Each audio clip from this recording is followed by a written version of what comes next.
Bueno, textureros y textureras, sobre todo vosotras, falleras. Sí, la vuelta de la ofrenda a veces se complica, pero en texturas hemos encontrado la solución. A ver si os gusta. Pues sí, ya tenéis la solución, nuestras zapatillas de emergencia fallera para la vuelta de la ofrenda. Solo tenéis que llevarlas en el bolsillo de vuestra enagua. Llevan un saquito y dentro las zapatillas. Os las vamos a enseñar. Bueno, pues aquí tenéis el saco con las zapatillas de emergencia fallera para la vuelta de la ofrenda. Las zapatillas son de rizo, muy cómodas, no pesan nada, ¿vale? Súper compactas para llevarlas en el bolsillo de la enagua, y el saquito que acompaña, sobre todo para cuando tenemos que quitarnos los zapatos de fallera.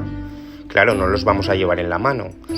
Entonces, los introduciríamos en el saco y lo llevaríamos a modo bolso.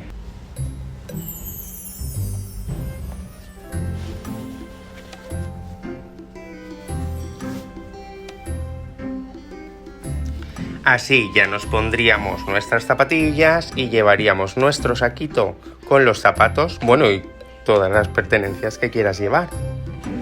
Así de cómodo. Las zapatillas las tenéis disponibles en 3 tallas.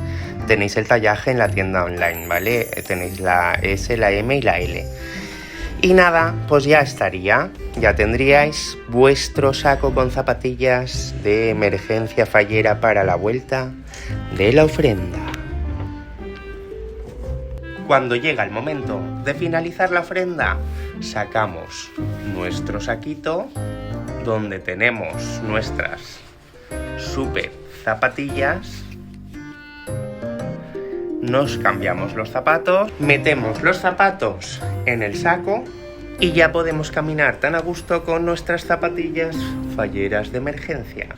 Bueno, pues ya lo sabéis, con el saquito y las zapatillas de emergencia fallera para la vuelta de la ofrenda, no sufrirás más cuando vuelvas. Disfrutarás de cada momento siendo fallera y única en texturas.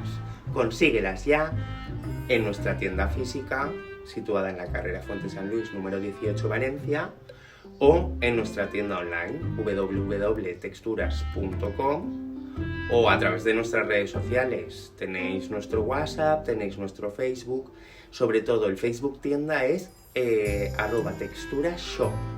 Así que nada, textureros, espero que os haya gustado.